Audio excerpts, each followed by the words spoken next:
कहते हैं कि एक बार राजा सगर ने और यज्ञ करी। यज्ञ में जो घोड़ा छोड़ा गया था वो इंद्र ने पकड़ करके और कपिल के आश्रम पर बांध दिया। जब घोड़ा खोजा तो नहीं मिला, तो रानी केसनी के गर्भ से पुत्र पैदा हुए थे राजा सगर के। और कितने पैदा हुए आप लोग तो जानते होंगे, 60,000। छोटे मोटे नहीं, अभी जहां 5,000 लोग आ जाए तो जहां भीड़ के मारे लेटरिन बाथरूम में जाने की जगह नहीं मिलेगी। 5,000 में वो 60,000 थे। यहां से कम बैठते भी होंगे वो तो महासमुंद तक तो पहुंच ही जाते होंगे। ऐसी गप्प लिखी इन कवियों ने। और वो पैदा कैसे हुए कि रानी केसनी के गर्भ से एक तुम्बा जन्मा। तुम्बा देखा, या काशी फल होगा, ये यहां रखिया कहते हैं पेठे का फल। ऐसा जब जन्मा तो उसको फिकवाने लगे राजा सगर। तो वहां पर और ऋषि भी आ गए। ये तैयार बैठे रहते थे ये ऋषि ऐसे समय पे। आगे बोला, अरे राजन, इस तुम्बे को फिकवाओ मत, इसमें तो आपके 60,000 पुत्र छिपे हुए हैं। तो क्या करना चाहिए? करे किसी प्रजापति को आदेश दे दो और वो बनवाए लो क्या, घड़े। 60,000 घड़े बनवाओ।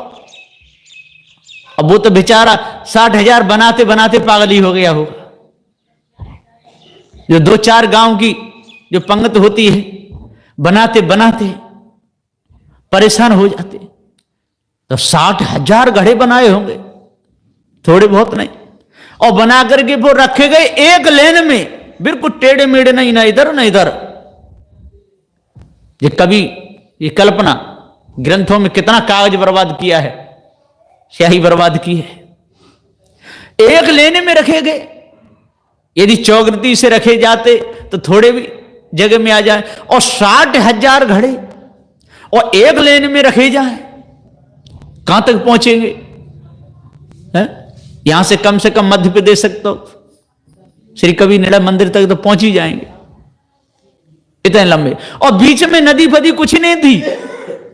हाँ, झाड़ पहाड़ जो कुछ भी, सीधी लेन से वो घड़े रख दिए 60,000। और रख करके कहा कि हे राजन, अब इनको देसी घी से भरवा दो। वो घड़े किससे भरवाए? देसी घी से। और 100 गाय का घी होना चाहिए। हाँ, ऐसा वैसा घी नहीं। और 60,000 घड़ा बनने के लिए कम से कम 5-5 किलो घी तो आएगा ये के घड़े में। 5 किलो ज्यादा ही आएगा। वो भरवा दिए। और इस तुम्बे के टुकड़े करो।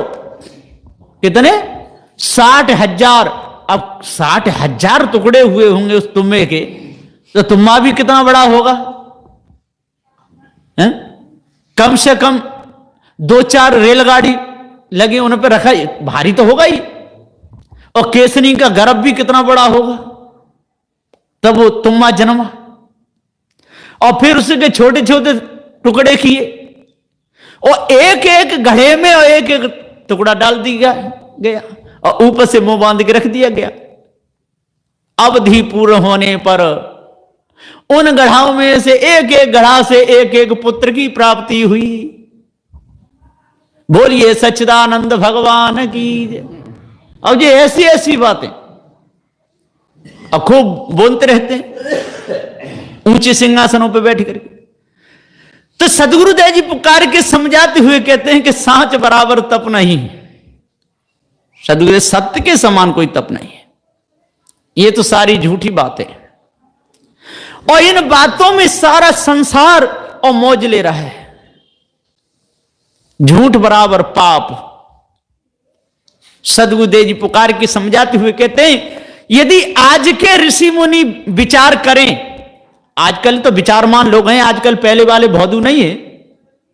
पहले के जो पंडित थे ना, जो झूठे में मौज लेते रहते थे, ज्ञानी, सन्यासी, वैरागी, उदासी, पहले तो ढोलक की पोल में खूब चलते रहते थे, और ढोल में पोल ही बजती है, और बजता ही क्या है। ढोल में यदि पोल ना हो तो ढोल बजेगा ही नहीं है? पोल अंदर है इसलिए ढोल बजता है, और यदि ढोल में पोल ना हो तो ढोल बजने वाला है ही नहीं। कहा भी है कि एक ढोलक बजा रहा था और बहुत सुंदर उसमें धुन निकाल रहा था। ढोलक बजाने वाले तो सभी जानते हैं। तो वो निकाल रहा था, चकई के चकधम, चकई के चकधम, चकई के चकधम, खूब जोर से बजा रहा था। अब वहां पर दिल्ली शहर का रहने वाला कोई बनिया, घर में ही जन्म है, बाहर निकला नहीं, कभी सत्संग में कथा रामायण भागवत में गया नहीं, तो ढोलक बजाते हुए कोई देखा नहीं। अब किसी बहाने सत्संग में पहुंच गया, वहां पर ढोलक बजा रहा था। उसने ये आवाज सुनी, मैंने कि भाई ऊपर से इतनी सुंदर इसमें आवाज है तो अंदर तो जाने क्या होगा। और बनिया तो पैसे वाले होते ही है, पैसे की कमी नहीं थी, जेब में रख के ले गया था। मैंने भैया ये ढोलक की कीमत क्या है? वो बजाने वाला बोला कि इसकी कीमत कुछ नहीं, मैं इसको बेचूंगा नहीं, मेरे पेट का धंधा है, इसको बजाता हूं। कि नहीं, तू जो मांगे सो पा गए, कि जो मांगू सो। तो उसकी ढोलक थी 2 पैसे की, और उसने कीमत बताई 10,000 रुपए। तो बनिया ने 10,000 रुपए निकाल के दे दिए। तो ढोलक वाला खुश हो गया, ये तो मैं पूरी साल ढोलक बजाता तब भी नहीं इतने आ पाते, और 2 पैसे की ढोलक के 10,000 मिल गए। जेब में रख के वो तो भाग गया। अब वो सोचता है जिसने ढोलक खरीदी बनिया ने कि इतनी कीमती चीज और लेके से जाऊंगा। तो उसने 4 नौकर किए, कम से कम 5-5 हजार रुपए में, और 20,000 रुपए वो हो गए, 10 वो 30,000, 4 नौकर कर लिए। फिर बोले कि इतनी कीमती चीज और किसी ने रास्ता में छीन ली तो क्या करूंगा? तो पहले इसको किसी बांध तो लूं। तो 1,000 रुपए की चादर लाया, बहुत सुंदर, उसमें ढोलक बांध ली, और 4 नौकर उन पर लिबा करके अपने घर पहुंचा। और घर में जाकर के अंदर कमरे में और मेज पे जाकर के ढोलक रख दी। फिर उसने ताला लगाया, कमरे से बाजार गया, और बाजार से छेनी और हथौड़ी खरीद के लाया। क्या फोड़ के देखूंगा अंदर कमरे में, इसमें बहुत माल निकलेगा, कीमती चीज है। अंदर से ताला लगा लिया, और लगा करके और ढोलक को रख के मेज पर, और जैसे ही उसमें उसने छेनी रख के हथौड़ी मारी तो भड़ाक सीधे ढोलक फट गई, उसमें कुछ नहीं। तो कहा है कि पोल में ढोल बजाना है, और बिन सत्संग विवेक ज्ञान बिन धोखा खाना है।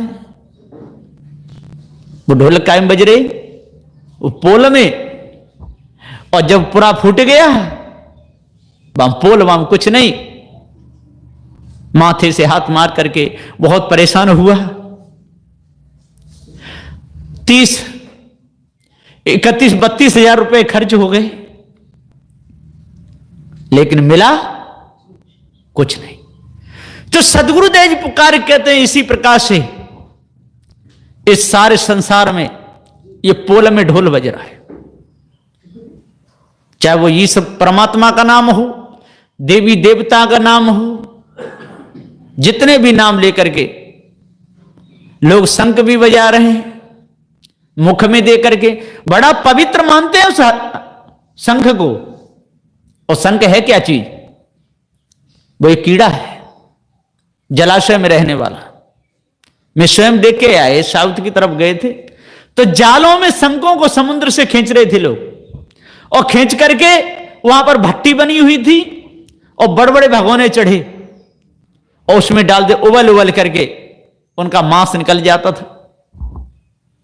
उन शंखों को साफ कर करके बजा बजा के रख लेते, उनको लोग बजाते हैं, बड़े पवित्र ढंग से फूंक मारते। यहां तो ज्ञानी ने क्या है कि कौन कौन तर गए शंख के बजाने से, और गधा क्यों न तरो बाको शंख ही ससुर है। यदि शंख के बजाने से तर जाए तो गधा को तो पहले तर जाना चाहिए, क्योंकि उसका तो पहले से ही शंख जैसा शुरू होता है। और कौन कौन तर गए गंगा के नहाए से, और मीन क्यों न तरी बाको गंगई में घर है। और गंगा के नहाने से यदि तर जाए तो मीन को तो पहले तरना चाहिए। गंगा में बहुत सी मछलियां हैं, मछुआरे लोग पकड़ते रहते हैं।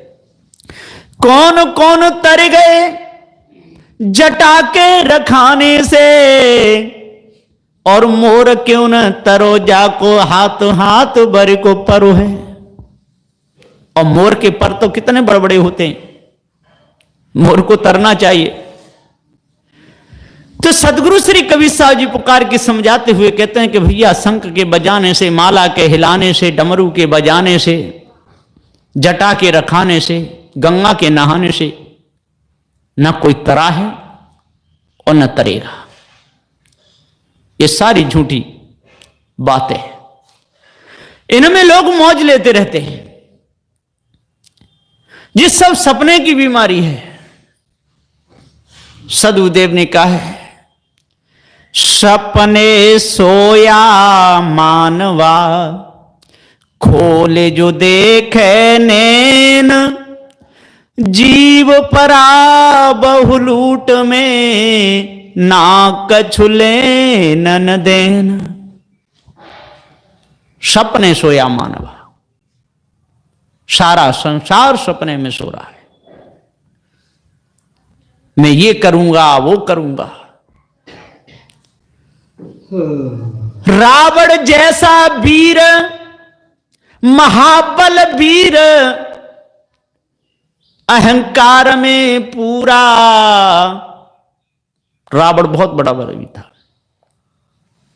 मान बड़ी प्रतिज्ञा की। उसने कहा कि मैं समुद्र के जल को मीठा करूंगा। ये प्रतिज्ञा थी रावण की, लेकिन समुद्र के जल को मीठा नहीं कर पाया। थोड़ा बहुत होता, 2-4 बाल्टी या एक आध ताला और होता, तब भी 10-20 ट्रक शक्कर डरवा देता तो मीठा हो जाता। अब समुद्र को कैसे कर पाएगा वो मीठा। उसने कहा अग्नि में से धुआं को खत्म करूंगा, धुआं भी खत्म नहीं कर पाया। सोने में सुगंध करूंगा, वो भी नहीं कर पाया। और सुरग के लिए सिड्डियां बनाऊंगा, उसकी ये प्रतिज्ञा थी, लेकिन कुछ नहीं कर पाया, मारा गया, धोखे में चला गया। लोगों ने कथा लिखने में कोई कसर नहीं छोड़ी रावण के भी विषय में। और देवता लोग तो झाड़ू लगाते थे, पवन झाड़ू लगाता था रावण के महल में। अब पवन तो यहां भी कभी कभी झाड़ू लगा देता है, जोड़ की हवा चल जाए तो पवन तो झाड़ू लगाएगा ही लगाएगा, और कौन लगाएगा। तो रावण ने ऐसा बनवाया होगा, मकान चारों दरवाजे होंगे और पूरब पश्चिम उत्तर दक्षिण की हवा चलेगी, तो अंदर हवा से झाड़ू लग जाता होगा। इसमें कौन सी बड़ी बात है। और सूर्य प्रकाश करता था कहां पर, रावण के महलों में। अब इन उल्लू लोगों को यह पूछो कि सूर्य कहां प्रकाश नहीं करता है। यहां भी तो सूर्य प्रकाश करता है, कहीं सूर्य तो करेगा। हां, ऐसा जरूर हो सकता है कि सूर्य नाम का कोई आदमी होगा, वो दीपक जला देता होगा, इसी पवन नाम का कोई आदमी झाड़ू लगा देता होगा। ये तो बात सही है। और लाला राम यादव ने तो कह दिया है कि न तो लंका में रावण हुआ है, न अयोध्या में राम। ये सारी झूठी बात है।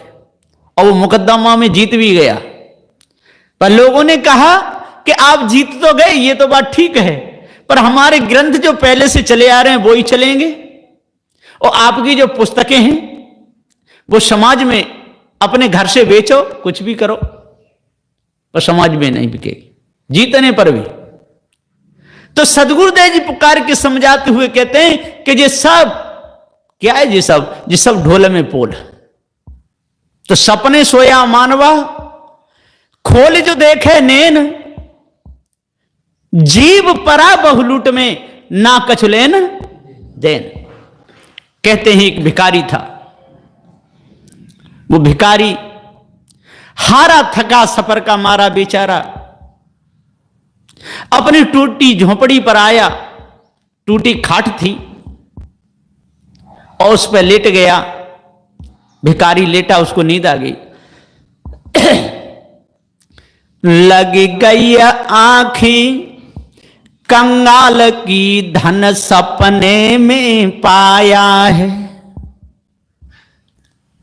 कंगाल खाट पर लेट गया, सपना देख रहा है, तो वह कहां पहुंच गया कि एक मेला है, मेला में पहुंच गया।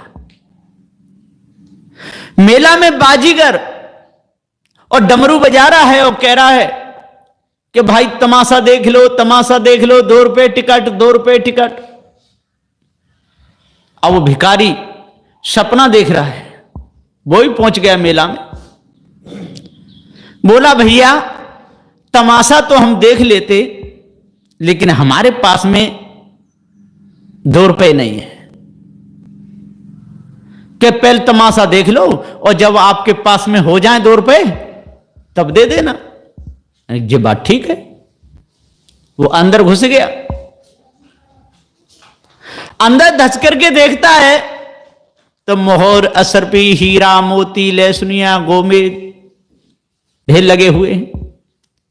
और आगे देखता है तो माल गोदाम है, चना, मटर, गेहूं, धान सब खूब पड़े हुए। और आगे देखता है तो आगे एक बहुत सुंदर महल है, उसमें घुसता है अंदर। चौक है, उसमें एक रथ खड़ा हुआ है, वहां अश्व घोड़ा भी बंधे हुए हैं। और एक 30-32 साल की लड़की उस रथ में बैठी हुई रो रही है। और भिखारी सपना देख रहा है। सपने में पूछ रहा है उस लड़की को, आप क्यों रो रही हैं, क्या परेशानी है आपको? तो वो लड़की कहती है कि मेरे पति देव का शरीर छूट गया और ये सारी संपत्ति मेरी है। यदि इसको कोई संभाल ले और मुझे पत्नी रूप में स्वीकार कर ले तो यहां का कार्य चल सकता है। भिखारी बोला कि मैं यहां के लिए ठीक रहूंगा। भिखारी था, कहां का बहुत बढ़िया बात है, आज से मैं आपकी रानी और आप हमारे राजा। तो ठीक है, अब दोनों की बात हो गई, अब वहां रहने लगे। अब तो भिखारी राजा बन गया, अब रानी। रहते रहते कुछ समय बाद एक साथ उसके 2 पुत्र पैदा हुए, जुड़वा 2 पुत्र पैदा हो गए। जब वो पुत्र बड़े हुए, घुटनू घुटनू चलने लगे, इधर जेठ दशहरा की पर्वी आ गई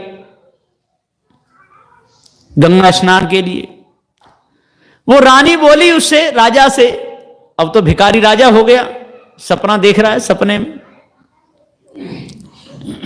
रानी बोली महाराज जिस दिन से आप यहां पर आए हैं उस दिन से गंगा स्नान करने के लिए नहीं गए। जेठ दशहरा की पर्वी है, चलो गंगा स्नान करके आते हैं। कि ठीक है चलते। वो रथ सजाया, रथ में घोड़े लगाए। एक बेटा रानी ने ले लिया, एक राजा ने। दोनों रथ में बैठ गए। रथ गंगा की तरफ जा रहा है। गंगा में बहुत पानी होने के कारण गंगा से कुछ दूरी पर और रथ रोक दिया। रथ को रोक करके एक बेटा तो ले लिया राजा ने और एक रानी ने, और दोनों गंगा के किनारे पे बैठ करके और एक एक बेटा को नभा रहे हैं पानी डाल डाल के। जब वो औरत थी उसके हाथ से बच्चा छूट गया। जैसे ही बच्चा छूटा और एकदम रोने लगी कि हाय बेटा कह के वो भी गहरे जल में कूद गई। बेटा भी चला गया और वो भी कूद गई। अब वो पकड़ने के लिए भागे। राजा साहब सपना देख रहे हैं, पकड़ने के भागे तो उनके हाथ से भी बच्चा छूट गया। बहुत परेशान हुए। रानी भी चली गई, दोनों बच्चे भी चले गए। उन्होंने सोचा कि अब मैं ही जिंदा रह के क्या करूंगा। तो उन्होंने भी गहरे जल में छलांग मारी और जैसे ही गहरे जल में कूदे तो धड़ाक सीधे खाट से नीचे गिर गए। नींद खुल गई तो खोले गई आंखें, कंगाल की बाई टूटी खाट पाई है। कंगाल की नींद खुल गई, टूटी खाट पर पड़ा हुआ है। ना वहां गंगा है, ना वहां रथ है, ना रानी है, ना पुत्र है, कुछ भी नहीं। तो सदगुरु श्री कबीर साहब जी पुकार के समझाते हुए यहां पर कहते हैं, सपने सोया मानवा, खोल जो देखे नैन, जीव परा बहुलूट में, ना कछु लेन न देन। ये सारा संसार और लूट में पड़ा हुआ है। 4 वेदों के चक्कर में, 6 शास्त्रों के चक्कर में, 18 पुराणों के चक्कर में, 108 स्मृतियों के चक्कर में, 4 फलों के चक्कर में, 4 मुक्तियों के चक्कर में, शब्द स्पर्श रूप रस गंध, इसके चक्कर में भूला हुआ है। मनु स्मृति को पढ़ता है। मनु बहुत बड़े विद्वान माने गए। यदि मनु नहीं होते ना तो सारे संसार का पूरा बखेड़ा ये सारा बर्बाद हो जाता। उन्होंने 4 वर्ण बनाए मनु महाराज ने, ब्राह्मण, क्षत्रिय, वैश्य और शूद्र। ये मनु महाराज जी बनाए व्यवस्था समाज की। उनमें जो श्रेष्ठ थे, जो ज्ञानी थे, उनको तो कह दिया ये ब्राह्मण है। और जो बल में जो थे बलशाली, उनको कहा ये क्षत्रिय है। और जो लिखने पढ़ने में तेज थे, उनको कह दिए वैश्य हैं। और जो विचारों का दिमाग नहीं चलता था, पढ़े लिखे नहीं, तो कुछ तो करेंगे तो झाड़ू लगाते रहो, हाँ, तो उनको शूद्र। तो ये तो ठीक था। ये भी कहते हैं कुछ काल तक ये व्यवस्था बदलती रही, सब इकट्ठे कर दिए जाते थे। कुछ समय तक ये व्यवस्था चलती थी और फिर 4 वर्णों को इकट्ठा कर दिया जाता था। ब्राह्मण, क्षत्रिय, वैश्य, शूद्र सब गोल मोल इकट्ठे कर दिए जाते थे और इकट्ठे करके फिर 4 भाग किए जाते थे। यदि कोई अनपढ़, बिना पढ़ा लिखा और ब्राह्मण घर में यदि पैदा हो गया तो उसको शूद्रों में पहुंचा दिया जाता था। और शूद्रों में यदि कोई ज्ञानी हो गया, विद्वान हो गया, पढ़ा लिखा हो गया, तो उसको ब्राह्मणों में ले आते थे। ऐसा चलता था। शरीर में ताकत नहीं, वैसा कमजोर हो गया तो उसको पहुंचा दिया शूद्रों में। और शूद्रों में यदि कोई बलशाली हो गया, शरीर में ताकत है, तो उनको क्षत्रियों में। और वैश्यों में यदि कोई वैसा ही हो गया, लिखना पढ़ना बिना हिसाब किताब का, तो उसको पकड़ करके शूद्रों में, और शूद्रों से वैश्यों में। ऐसा होता था। फिर धीरे धीरे धीरे धीरे धीरे धीरे जब संख्या बढ़ने लगी, दबदबा बढ़ने लगा, फिर व्यवस्था बदलना बंद हो गई। एक जगह ही कायम हो गए। चाहे बिल्कुल वो मूर्ख हो, कुछ भी नहीं जानता हो, अंगूठा टेक, फिर भी वो कौन है? वो ब्राह्मण है। और फूंक मार के गिर जाए, धक्का में 4 ठोर गिरे, चला नहीं जाए, फिर भी वो कौन है? वो क्षत्रिय है। वो क्षत्रिय माना है। कुछ भी नहीं जाने, आधा पागल, लिखना पढ़ना कुछ भी नहीं, तब भी उसको क्या कहेंगे? जी वैश्य है। और कितना बड़ा विद्वान हो, फिर भी क्या कहेंगे? ये शूद्र है। ये हो गया। पहले ऐसी ऐसी वो बनाई, इन्होंने नियम बनाए, बहुत बेकार के। आम का वृक्ष है, आम के वृक्ष पे फल लगे हुए हैं, तो जो सबसे नीचे के जो फल हैं, जो हाथ बढ़ाने से टूट जाएं और मोटे मोटे, उनमें गूंदा खूब हो बढ़िया, वो फल किनके हैं? वो ब्राह्मणों के। उन फलों को किनको दान देना चाहिए? ब्राह्मणों को। और उससे जो ऊपर के हैं, जो डंडा से जो चढ़ के टूट जाएं, वो किनके लिए? वो क्षत्रियों के लिए। और जो डंडा से लगी बांध करके वो मुश्किल से टूटे, वो किनके? वो वैश्यों के। और जो तोता, जो चिड़ियां खोंट करके डाल दें काट करके नीचे जमीन पे, वो किनके? वो शूद्रों के। ऐसी ऐसी बात लिखी। तो सदगुरु श्री कबीर साहब जी पुकार के समझाते हुए कहते हैं कि आज तो लोग पढ़े लिखे हो गए, और आजकल तो ब्राह्मण लोग हैं, और जो धोखे में फंसाने वाले, पत्थर पूजा करने वाले, नदी नालों की पूजा करने वाले, इनकी भी आंखें खुल गई हैं। वो भी समझ गए कि वास्तव में हम धोखे में फंसे थे, इस झूठ में हमको लगाया गया था और झूठ में फंसे थे। तो आजकल वो भी ऐसे नहीं रहे, क्योंकि कबीर साहब की वाणी तो सबके कान में जा रही है और सभी पढ़ रहे हैं, बीजक को भी पढ़ रहे हैं, षट ग्रंथी, पंच ग्रंथी, और महापुरुषों ने प्रकाश किया है।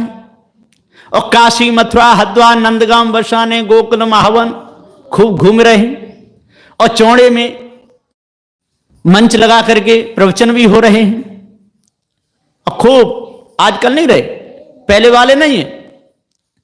आजकल वो भी कह देते हैं कि ऐसी बात नहीं, कबीर साहब का ज्ञान हमको भी है तो अच्छी बात है, क्योंकि ब्राह्मण, क्षत्रिय, वैश्य, शूद्र ये तो सब बेकार की बातें हैं।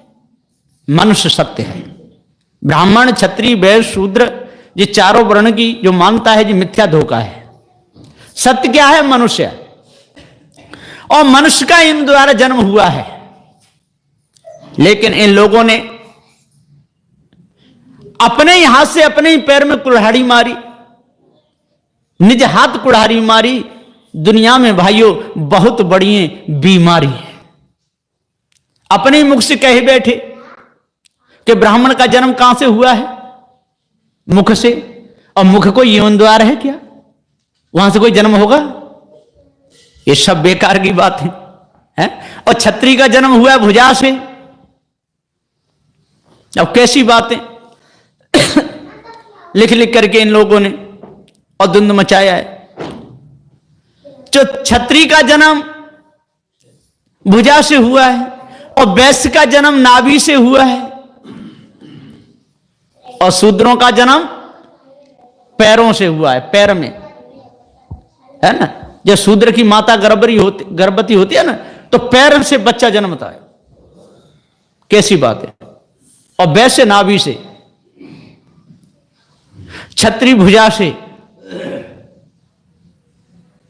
कैसी उल्टी बात है। और ब्राह्मण मुख से जन्म होता है।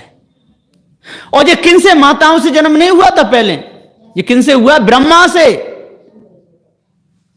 अब बताओ, उनको इतना विचार नहीं हुआ कि आगे चल के इन बातों को कोई पकड़ने वाला होगा कि नहीं होगा। ब्रह्मा के मुख से निकल पड़े जितने ये ब्राह्मण है, और क्षत्रिय भुजा से,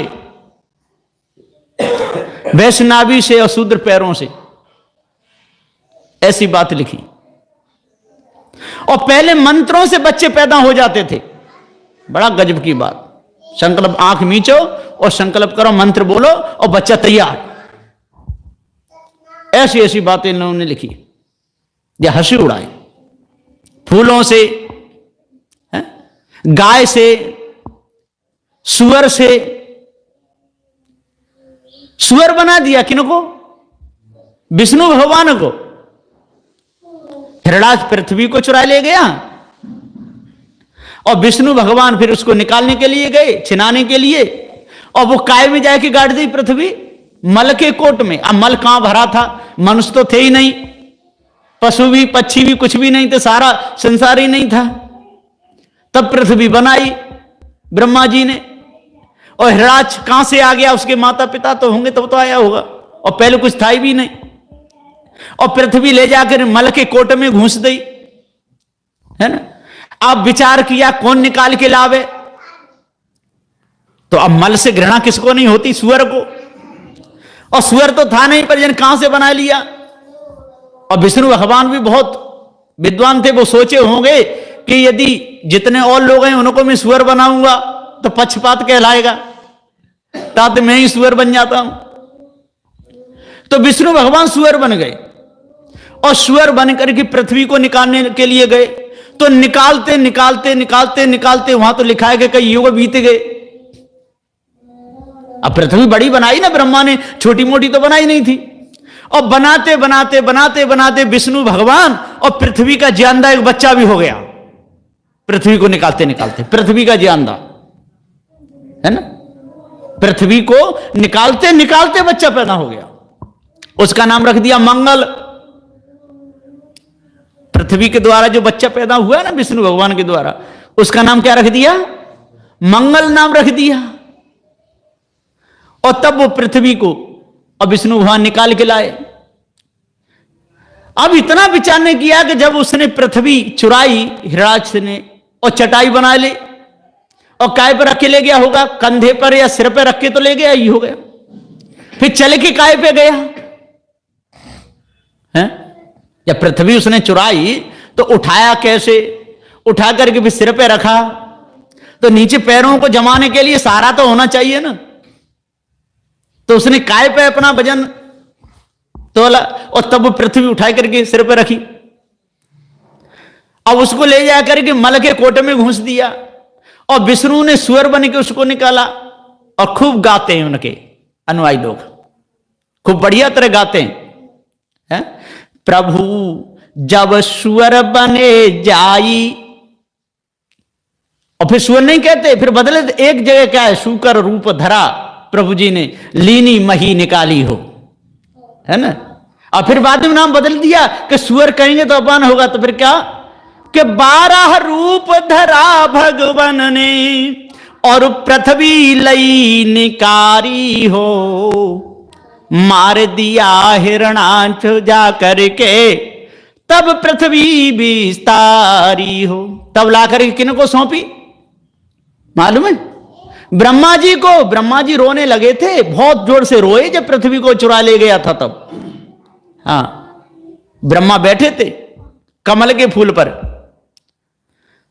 और जब उस जर का पता लगाने गए ना जी कहां से आया है कमल, जर का मिला बार नहीं पार, बरसमा बीत गई 1000। 1000 वर्ष बीत गई थी ब्रह्मा को कमल की जड़ पे उतरते उतरते, लेकिन उसका कोई बार पार ही नहीं मिला कि ये कमल कहां से आया है। फिर वहां से चढ़े, जब 1000 वर्ष उतरने में लगी तो चढ़ने में कितनी लगेगी? दोनों तो लगेगी लगी। चढ़ने में समय लगता है, पेड़ पे आप चढ़ोगे तो चढ़ने में समय निकल लगेगा, और उतरोगे तो सर सीधे तो जल्दी नीचे आ जाते। तो 1000 यदि उतरने में लगी तो चढ़ने में तो कम से कम 2000 वर्ष तो लगी होंगी।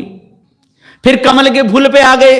अब देख रहे हैं, जो जो जन 50 कोस में, जो जो जन 50 कोस में, अंडे का प्रमाण कियो श्री सुखदेव ने बखान कियो श्री सुखदेव। सुखदेव जी बखान कर रहे हैं उस अंडे का, है ना। वो सब काय में थे? अंडे में अंदर। और इतने बड़े इंची टेबल किन पे होंगे नापने के लिए? अंडा नाप भी लिया बाहर से, और नापने वाला तो कोई तब था भी नहीं है। उसका विस्तार भी बता दिया।